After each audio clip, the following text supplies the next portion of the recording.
Hello दोस्तों, जय हिंद। तो आज की इस वीडियो में हम लोग पढ़ने वाले हैं सोलर सिस्टम यानी सौर मंडल के बारे में हम लोग जानने वाले हैं। इसको विस्तार पूर्वक हम लोग जानेंगे, ठीक है। इससे पहले अगर मैं बता दूं कि जो 3 वीडियो लेक्चर डल चुका है, तो इससे पिछले वाला वीडियो जो था तारे के बारे में हम लोग जाने थे कि तारे बनते कैसे हैं और उसका विस्तार किस रूप में होता है। तो आप लोग इसी चैनल पर उस वीडियो को डाल दिया गया है, आप लोग जरूर देख लीजिएगा और इस वीडियो के डिस्क्रिप्शन में उस लिंक को डाल दिया जाएगा। तो चलिए हम लोग देखते हैं कि सोलर सिस्टम किस किस तरह से बना हुआ है। सोलर सिस्टम, हमारा सोलर सिस्टम जो है किस रूप में है उसको विस्तार पूर्वक हम लोग देख रहे हैं। चलिए, सबसे पहले बात यहाँ पर लिखा हुआ है सौर मंडल की संरचना। सोलर सिस्टम यानी सोलर सिस्टम एक तो सबसे पहले हमारे पास जो सूर्य है वो उसके चारों तरफ क्या करता है, परिक्रमा करता है। अलग अलग ग्रह है जो हमारे पास 8 प्लैनेट के रूप में हमें ज्ञात है। अगर हम बात करें सूर्य, जैसे सन एक कोई ग्रह नहीं है, सन एक तारा है। सन क्या है? एक तारे के रूप में वो काम करता है। तो जो अपना प्रकाश उत्पन्न कर सके, जो अपना प्रकाश उष्मा दे सके, वो एक तरह का तारा ही होता है, जो हम लोग पिछले वाले वीडियो में पढ़ चुके हैं। तो सन भी क्या है? एक तारा है, ना कि ग्रह है। तो ध्यान रखना इस बात को। तो यहाँ पर देखिए सोलर सिस्टम में एक तरह से एक तारा है जो सन के रूप में है और उसके चारों ओर जो परिक्रमा करता है वो अलग अलग 8 ग्रह है, ठीक है ना। और उसके साथ साथ क्षुद्र ग्रह भी है, धूमकेतु भी होता है, ठीक है। तो इसके बारे में हम लोग यहाँ पर जानेंगे डिटेल से। सबसे पहला जो सन है, सन के चारों ओर जो करीब घूमता है वो क्या है? बुध है। यानी बुध ग्रह जो है सबसे सन के क्या होता है? करीब होता है। आपको पहले मैं याद करवा देता हूँ कि ये 8 कैसे याद रखना है। तो आपको सप्ताह का नाम याद रखना है। सप्ताह का नाम में जैसे सबसे पहले याद रखना है बुध। क्या बोलेंगे? बुध। बुध के बाद हम बोलेंगे कि बृहस्पति को छोड़ के शुक्रवार बोलेंगे। तो यानी एक बार छोड़ एक दिन को छोड़ेंगे या दूसरे दिन को बोलेंगे। तो बुध शुक्र पृथ्वी को अर्थ में गिनती करना है। पृथ्वी को क्या करेंगे? रविवार को अर्थ में गिनती करना है। और उसके बाद मंगल, बृहस्पति, शनि, सोम को क्या चीज में? अरुण में, ठीक है। और फिर से बुध को क्या हम गिनती करेंगे?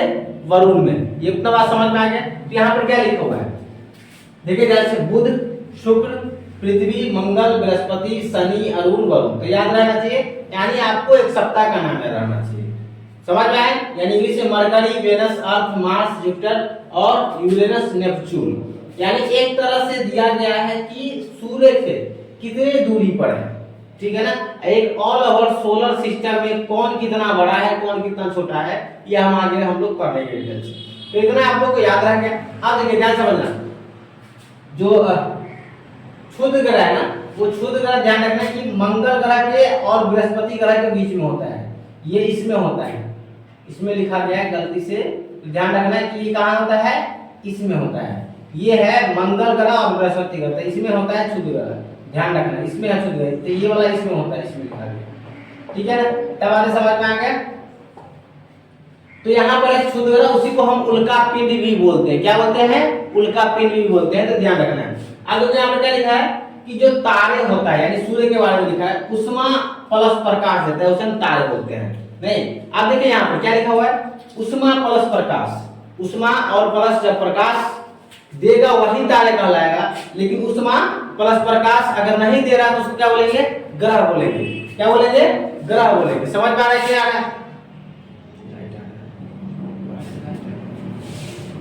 समझ में आ रहा है? जो उष्मा और प्रकाश नहीं देगा उसे क्या बोलेंगे? ग्रह बोलेंगे। यहाँ पर क्या लिखा है? सूर्य से पृथ्वी की दूरी लगभग कितना है? सूर्य से पृथ्वी की दूरी लगभग है 15 करोड़ किलोमीटर। कितना है? 15 करोड़ किलोमीटर। यानी पूरा 15 करोड़ किलोमीटर नहीं, 14 करोड़ 95 लाख समथिंग कुछ है। इसको इसलिए हम लोग 15 करोड़ लगभग बोल दिए। अब देखिए यहाँ पर ध्यान समझना कि जो जितना भी ग्रह है, इस ग्रह को 2 भागों में हम लोग बांटते हैं, 4-4 पार्ट करके बांटते हैं। तो 4 ग्रह है उसको आंतरिक ग्रह बोल देते हैं। क्या बोलते हैं? उसको आंतरिक ग्रह बोला जाता है। तो 4 ग्रह को क्या बोलेंगे? आंतरिक ग्रह बोलेंगे, जिसे हम पार्थिव ग्रह भी बोलते हैं। पार्थिव ग्रह। दूसरा है बाहरी ग्रह, जिसको जोवियन ग्रह भी बोलते हैं। क्या बोलते हैं? जोवियन ग्रह बोलते हैं। पार्थिव ग्रह कौन कौन सा होता है? तो शुरू वाला जो सूर्य के जो करीब 4 है उसे हम बोलेंगे पार्थिव ग्रह। और सूर्य से 4 जो दूर है उसे हम बोलेंगे क्या, जोवियन ग्रह। तो जिसमें बुध, शुक्र, पृथ्वी और मंगल क्या हो जाएगा, आंतरिक ग्रह हो जाएगा। इसी प्रकार से हम बाहरी ग्रह या जोवियन ग्रह को बात करेंगे तो बृहस्पति, शनि, अरुण और वरुण क्या हो जाएगा, ये बाहरी ग्रह हो जाएगा जो पार्थिव ग्रह से बाहर है। समझ में आना। तो 4 अलग अलग यूरोपीय ग्रह को हम 2 भाग में बांट दिया। अब देखिए ध्यान समझना, सबसे पहले हम सूर्य के बारे में थोड़ा डिटेल से जानते हैं कि सूर्य की संरचना किस तरह का है। तो आप लोगों को सबसे पहला कि सूर्य दिखेगा, यानी इसका जो आयु, अगर वर्तमान आयु का अगर हम बात बोलेंगे तो 4.7 अरब वर्ष, 4.7 अरब वर्ष इसका क्या हो गया है, इसका एज हो चुका है सूर्य का। ठीक है, तो इससे पहले कहीं ना कहीं सूर्य बना। अब देखो सूर्य में जो हमें देखने को मिलता है मटेरियल, क्या है सूर्य मटेरियल, तो हाइड्रोजन की जो मात्रा है, हाइड्रोजन की मात्रा 71% है। हाइड्रोजन का मात्रा कितना है, 71% सूर्य के अंदर है। वहीं हीलियम गैस की मात्रा कितना है, 27% है। समझ में आ रहा है ना। तो हाइड्रोजन और हीलियम से ही जो तारा बनता है, कहने के हाइड्रोजन और हीलियम के रूप में जो परिवर्तन हो जाता है वो तारा बन जाता है। अब देखो यहाँ पर क्या लिखा है, प्रकाश, जो पृथ्वी पर प्रकाश आता है कितने देर में आता है, 8 मिनट 16 सेकंड में पृथ्वी पर यह हमें प्रकाश देखने को मिलता है। इसकी संरचना, सूर्य की जो संरचना है वो 6 रूपों में हमें देखने को मिलता है। कितना रूपों में मिलता है, 6 रूपों में मिलता है। आपको बगल में इसका सूर्य की संरचना आपको दिख रहा होगा। ठीक है, तो यहाँ पर सबसे पहला जो बाहरी संरचना है वो क्या है, कोरोना है। बाहरी संरचना का नाम क्या है, कोरोना। उससे जस्ट जो अलग लेयर है, उसके कोरोना के जस्ट नीचे लेयर जो है उसको क्या होता है, क्रोमोस्फीयर। क्या बोलेंगे, क्रोमोस्फीयर। उसके बाद फोटोस्फीयर, उसके बाद है कन्वेक्शन जोन। क्या है, कन्वेक्शन जोन।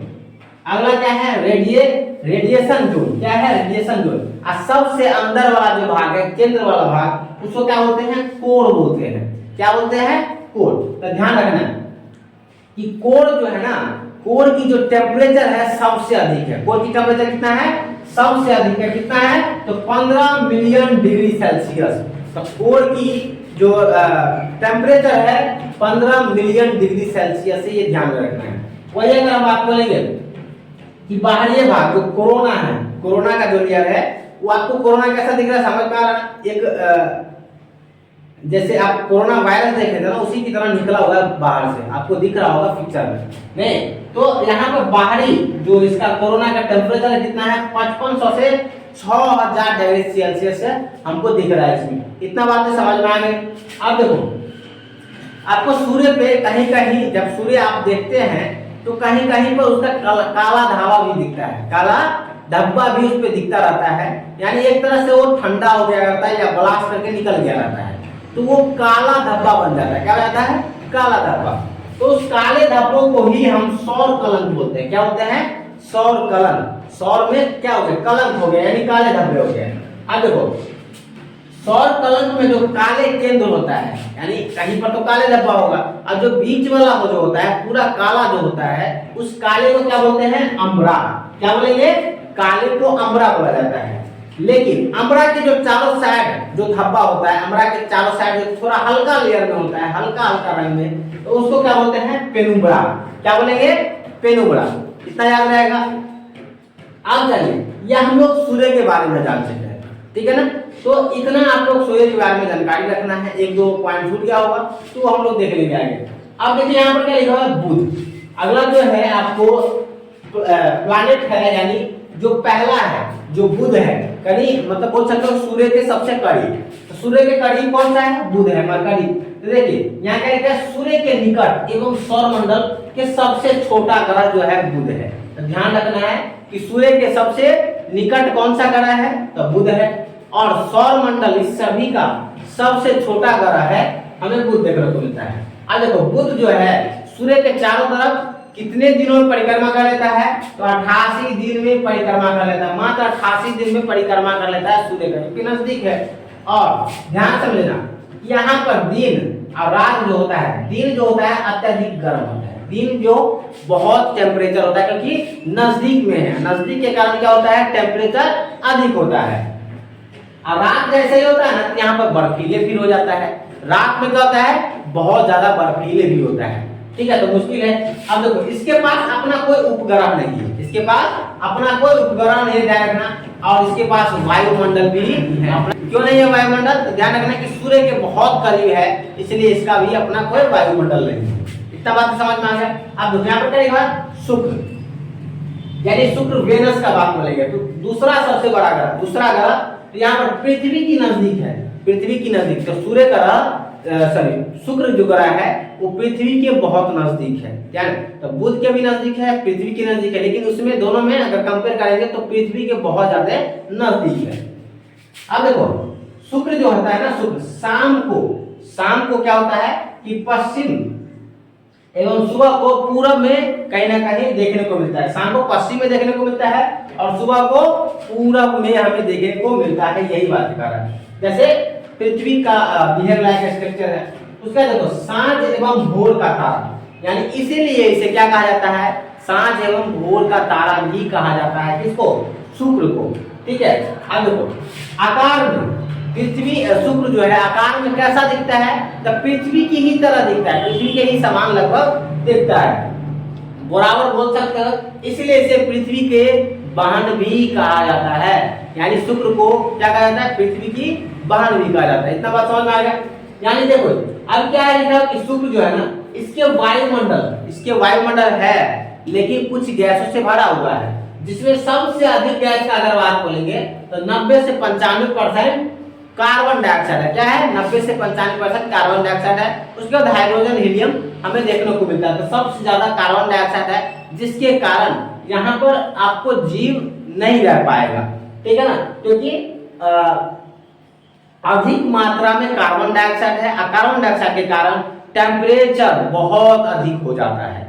ठीक है ना, ये बात समझ में आ रहा होगा और आपको दिख रहा होगा कि पृथ्वी पर भी कैसे टेम्परेचर बढ़ रहा है। तो कार्बन डाइऑक्साइड की मात्रा बढ़ने को दिखता है, इसलिए हमें इस प्रकार से बोल सकते हो कि हमें कार्बन डाइऑक्साइड दिखता है। अब देखो यहाँ उपग्रह, इसका भी कोई उपग्रह नहीं है, यानी शुक्र के पास भी कोई अपना उपग्रह नहीं है, ये ध्यान रखना है। अब देखो क्या लिखा है? शुक्र एवं अरुण। शुक्र एवं अरुण जो परिक्रमा करता है सूर्य का, वो पूरब से पश्चिम दिशा में, यानी सूर्य का परिक्रमा कौन करता है? शुक्र एवं जब अरुण दोनों जब करता है, इस दोनों मतलब बाकी का छोड़ के जितना भी आपको 6 और बचेगा, यानी शुक्र और अरुण के अलावा जो प्लैनेट है वो पश्चिम से पूरब की ओर परिक्रमा करता है। पश्चिम से पूरब की ओर परिक्रमा करता है जब शुक्र और अरुण पूर्व से पश्चिम की ओर परिक्रमा हमें देखने को मिलता है। समझ में? चारों तरफ घूमता है। अब देखो परिक्रमा जो होता है ना, परिक्रमा शुक्र जो होता है सूर्य का परिक्रमा कितने दिनों में करता है? 225 दिनों में कर लेता है।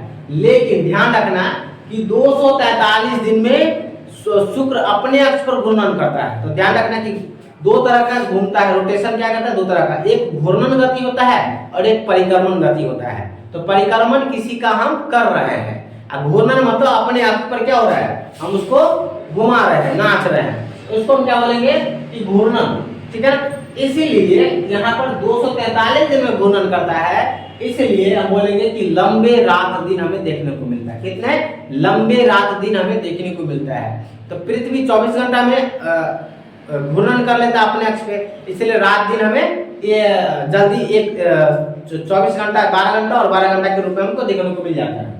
और यहाँ पर क्या होता है? लंबे रात होगा, लंबे दिन होगा, मतलब बहुत दिनों तक क्या होगा? रात भी होगा और दिन भी होगा। तो ये महत्वपूर्ण बातें हम लोग शुक्र के बारे में जाने थे। नहीं, अगर जो है शुक्र के बारे में बाद हम पृथ्वी के बारे में हम लोग जानने वाले हैं। शुक्र के बारे में जान चुके हैं, तो इसके बाद हम लोग क्या जानने वाले हैं? पृथ्वी के बारे में। चलिए यहाँ पे क्या बोल रहा है कि पृथ्वी एकमात्र ऐसा ग्रह है जिस पर जीवन संभव है, यानी एक तरह से बोल सकते हो कि पूरे सौर मंडल में, हमारे जो सौर मंडल है उसमें एकमात्र पृथ्वी है जिस पर अभी जीवन है। ठीक है, ये बात हो गया। उसके बाद बोला जाए कि पृथ्वी यानी सौर मंडल के आकार में पृथ्वी की दृष्टि बोल सकते हो कि पांचवा सबसे बड़ा जो ग्रह है कौन सा है? पृथ्वी है। और सूर्य से जो दूरी है, सूर्य से दूरी जो है वो तीसरे स्थान पर आता है। तो सूर्य से जो दूरी के क्रम में अगर हम बोलेंगे पृथ्वी कहाँ पर आता है? तो तीसरे स्थान पर आता है, ये समझना जरूरी है। आप देखो यहाँ पर जो अगर हम बोल सकते हैं कि हम दो तरह में बांटे, ग्रह को दो तरह में बांटे, एक बोल सकते हो पार्थिव ग्रह में और एक बाहरी ग्रह में। ठीक है ना, पवलेनियर ग्रह में जिसको हम बोलते हैं। तो एक आंतरिक और एक बेबीलोनियन ग्रह में हम बांटे हैं, जिसमें आंतरिक ग्रह में 4 ग्रह था, जिसमें से एक पृथ्वी भी था। तो पृथ्वी जो है पार्थिव ग्रह या आंतरिक ग्रह में सबसे बड़ा ग्रह है। तो ध्यान रखना, पृथ्वी ग्रह जो है आंतरिक ग्रह में सबसे बड़ा ग्रह है, ये महत्वपूर्ण बातें हैं। अब क्या बोला जा रहा है, अपने अक्ष पर, यानी पृथ्वी जो है अपने अक्ष पर 23.5 डिग्री पर झुकी हुई है। तो 23.5 डिग्री कहाँ पर झुकी है, नॉर्थ और साउथ दोनों दिशा में बोल सकते हैं 23.5 डिग्री पर झुकी हुई है। एवं ध्रुवों के पास चपटी के कारण जो पृथ्वी है, ध्रुव जो साउथ पोल और नॉर्थ चपटी के कारण ये हमें भूभाग के रूप में दिखाई देता है। कैसा दिखाई देता है, जियोड के रूप में दिखाई देता है, जो महत्वपूर्ण बातें यहाँ पर देखने को मिलेगा। तो आपको गोल नहीं है, ध्यान रखना, पूरे ग्रह भी कहा जाता है। सबसे महत्वपूर्ण बात यहाँ पर क्या है कि पृथ्वी को नीला ग्रह भी कहा जाता है। क्यों कहा जाता है, तो अंतरिक्ष से जब हम पृथ्वी को देखते हैं तो हमें नीला कलर का दिखाई देता है। क्यों, क्योंकि अधिक मात्रा में पृथ्वी पर हमें पानी है, तो पानी मौजूद के कारण यहाँ पर नीला दिखाई देता है, और इसलिए हम इसे नीला ग्रह भी कह देते हैं। अगर हम बात करेंगे पृथ्वी घूर्णन, तो पृथ्वी घूर्णन 23 घंटा 56 मिनट और 4 सेकंड, यानी पृथ्वी का घूर्णन काल कितना है, 23 घंटा 56 मिनट और 4 सेकंड। लगभग एक दिन में पृथ्वी अपने अक्ष पर घूम लेता है। पृथ्वी अपने अक्ष पर एक दिन में लगभग घूम लेता है, ठीक है ना। उसके बाद परिक्रमण, यानी किसका परिक्रमण, सूर्य का परिक्रमण कितने दिनों में कर लेता है, तो 365 दिन 5 घंटा 48 मिनट 46 सेकंड, यानी कुल मिला के 1 साल यानी 1 वर्ष में आपको परिक्रमण सूर्य का कर लेता है। तो ध्यान रखना, जो पृथ्वी है या कोई भी ग्रह है 2 तरह से घूमता है, एक तो अपने अक्ष पर घूमता है, और दूसरा परिक्रमण, किसी का अगर चक्कर लगाता है तो उसको बोलते हैं परिक्रमण। इतना बातें समझ में आ गया कि पृथ्वी अपने घूर्णन कैसे कितना दिन में कर लेता है, रात दिन जो होता है। उसके बाद 1 वर्ष में लगभग अगर हम बोलेंगे पृथ्वी सूर्य का चक्कर लगाता है। अब क्या बोल रहा है कि पृथ्वी एक चक्कर लगाने में लगा समय को 100 वर्ष कहते हैं, यानी स्वाभाविक सी बात है, अगर पृथ्वी एक चक्कर लगा लेता है उसे हम 100 वर्ष की भी संज्ञा देते हैं, ये ध्यान रखना है। उसके बाद देखिए पृथ्वी अन्य ग्रह के अलावा भी पृथ्वी पर सक्रिय ज्वालामुखी, यानी पृथ्वी पर सक्रिय ज्वालामुखी हमें देखने को मिलती है। और इसके अलावा भी जैसे बृहस्पति, शनि, शुक्र एवं वरुण ग्रह, इस सभी पर हमें सक्रिय ज्वालामुखी देखने को मिलता है, यानी एक्टिव वोल्केनो, ठीक है। तो ध्यान रखना है। उसके बाद देखो पृथ्वी के पास मात्र एक उपग्रह है जिसका नाम है चंद्रमा, ठीक है ना। तो पृथ्वी की कक्षा में कहीं ना कहीं चंद्रमा घूमता है। चंद्रमा परिक्रमा किसका करता है, तो ध्यान रखना, चंद्रमा जो है परिक्रमा सूर्य का भी परिक्रमा करता है और पृथ्वी का भी परिक्रमा करता है, ये ध्यान रखने वाली महत्वपूर्ण बात है। तो उपग्रह जितना भी होता है ना, वो जिसका उपग्रह होता है उसको तो परिक्रमा करता ही है, और साथ साथ सूर्य का भी परिक्रमा करता है। तो ये महत्वपूर्ण बातें आप लोगों को ध्यान रखना बात है। अगला जो ग्रह है पृथ्वी के बाद कौन सा है, मंगल ग्रह, इसे मार्स ग्रह जो होते हैं। अब देखो यहाँ मार्स ग्रह यानी प्लैनेट क्या है, ये आकार में सबसे 7वां बड़ा है। मंगल ग्रह 7वां सबसे बड़ा ग्रह है। उसके बाद देखो यह सूर्य के क्रम में अगर बोलेंगे तो चौथा ग्रह आता है, मंगल चौथा ग्रह है। उसके बाद यह आंतरिक ग्रह में सबसे बाहरी ग्रह है। तो कहने का जो मतलब है कि मंगल ग्रह जो है आंतरिक में जो 4 ग्रह है उसके सबसे बाहर वाला ग्रह, यानी आंतरिक ग्रह में सबसे लास्ट वाला ग्रह कौन सा है, तो बाहरी ग्रह है, और वो भी मंगल ग्रह है, ठीक है। तो ध्यान रहेगा। अब देखो मंगल ग्रह जो है परिक्रमा कितने दिनों में करता है, तो 687 दिन में, यानी 687 दिन में एक चक्कर लगाता है, यानी एक परिक्रमा हमें मंगल ग्रह करने के लिए देखते हैं। अब देखो यानी मंगल ग्रह की मिट्टी में हमें क्या पाया गया है, देखा गया, तो आयरन ऑक्साइड की मात्रा अधिक है। आयरन ऑक्साइड की मात्रा हमें मंगल ग्रह पर अधिक मिली है इस मिट्टी में, जिसके कारण हमें लाल दिखता है। इसलिए इस मंगल ग्रह को लाल ग्रह भी कहा जाता है। इतना बातें समझ में आ गया। अब देखो मंगल ग्रह पर हमें जो गैस मिली है ना, वो कार्बन डाइऑक्साइड की मात्रा 95% है। मंगल ग्रह पर 95% हमें कार्बन डाइऑक्साइड की मात्रा मिली है। उसके बाद अन्य ग्रह भी आता है, इसमें हाइड्रोजन भी हो जाएगा, उसके बाद आर्गन भी हो जाएगा, हीलियम भी हो जाएगा। तो अन्य ग्रह 5% में हमें देखने को मिलता है। अब देखिए मंगल ग्रह जो है, मंगल ग्रह पृथ्वी के ही तरह ये भी झुका हुआ है। तो पृथ्वी 23.5 डिग्री पर झुका हुआ था, लेकिन ये लगभग 25 डिग्री पर ये झुका हुआ है। और इसी कारण से पृथ्वी की तरह दिन रात समान होती है। लगभग बोल सकते हो कि पृथ्वी की तरह ही दिन रात क्या होता है, समान होती है इसकी प्रोसेस। अब देखो, यानी मंगल ग्रह के पास भी अपना उपग्रह है, यानी उपग्रह 2 है। इसके पास कितना है, 2 उपग्रह है, जिसमें फोबोस और डीमोस, ये 2 तरह का उपग्रह हमें मंगल ग्रह को मिलता है। तो क्या देखो, सौरमंडल का सबसे छोटा ग्रह, सौरमंडल का सबसे छोटा ग्रह कौन सा है, तो डीमोस। ध्यान रखना, डीमोस सौरमंडल का सबसे छोटा ग्रह है, सॉरी छोटा उपग्रह है। क्या है, सबसे छोटा उपग्रह। जितना ग्रह का भी उपग्रह है उस सब में सबसे छोटा ग्रह तो डीमोस है, जो मंगल ग्रह है, ये ध्यान रखना। तो एक तरह से बोल सकते हो कि मंगल ग्रह का उपग्रह डीमोस जो छोटा है, दूसरा कि ये सौरमंडल का सबसे छोटा उपग्रह है। इतना बात समझ में आ गया। अब देखो यहाँ पर क्या लिखा, निकस ओलंपिया। निकस ओलंपिया क्या है, ये भी एक पर्वत है। निकस ओलंपिया एक पर्वत है जो पर्वत एवरेस्ट से 3 गुना ऊंचा है। कहने का अर्थ ये है कि नेपाल में जो माउंट एवरेस्ट है उससे भी 3 गुना, उससे भी क्या बोल सकते हो कि 3 गुना अधिक है ऊंचाई, यानी निकस ओलंपिया का। ये कहां में देखने को मिले है, तो मंगल ग्रह पर ये हमें पर्वत देखने को मिल रही है, जो महत्वपूर्ण बातें हैं। तो ये आप लोग याद रख सकते हो। अगला जो है बृहस्पति, अगला जो ग्रह है कौन सा है, बृहस्पति, या इसको हम जुपिटर भी बोलते हैं। अब देखो बृहस्पति ग्रह है जो आकार में सबसे बड़ा ग्रह है। ये महत्वपूर्ण बात आप लोग को ध्यान रखना है कि जितना भी प्लैनेट है, अभी आप लोग देखे हैं और देखने वाले हैं, उस सभी में सबसे बड़ा ग्रह अगर है तो कौन है, बृहस्पति यानी जुपिटर। अब देखिए बृहस्पति सबसे भारी ग्रह के रूप में भी देखा जाता है, बृहस्पति को सबसे भारी ग्रह के भी रूप में हमें देखने को मिलता है। अब उसके बाद देखिए सूर्य से क्रम, यानी सूर्य से दूरी जो है बृहस्पति का, वो 5वें स्थान पर, यानी 5वें स्थान पर बृहस्पति आता है। ये ध्यान रखने वाली बात है। अब देखो परिक्रमा, यानी जो सूर्य का जो परिक्रमण करता है वो कितने दिनों में करता है, तो एक तरह से बोल सकते हो कि वर्ष में करता है। तो 12 वर्ष, यानी 12 वर्ष में एक चक्कर लगाता है। तो ध्यान रखना, सूर्य का चक्कर जो बृहस्पति लगाता है वो 12 वर्ष में एक बार लगाता है, पूर्ण करता है। और साथ में जो घूर्णन करता है अपने अक्ष पर, बृहस्पति घूमता है तो 9 घंटा 56 मिनट में बृहस्पति क्या होता है कि अपने अक्ष पर घूर्णन कर लेता है। तो ये महत्वपूर्ण बातें आप लोग को देखने मिलेगा। अब देखो इसका उपग्रह, यानी बृहस्पति के पास भी उपग्रह अपना है, और बृहस्पति के पास जो अपना उपग्रह है वो कितना है, 79 उपग्रह है। क्या बोलेंगे, 79 उपग्रह।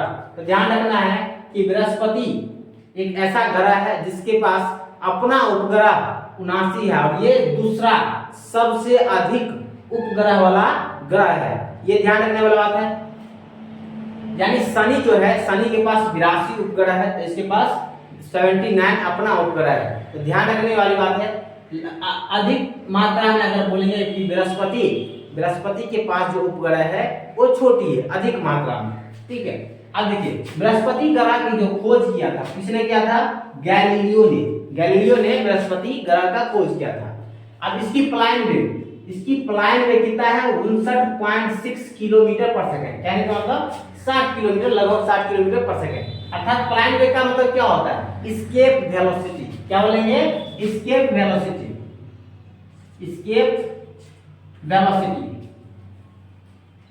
ठीक है।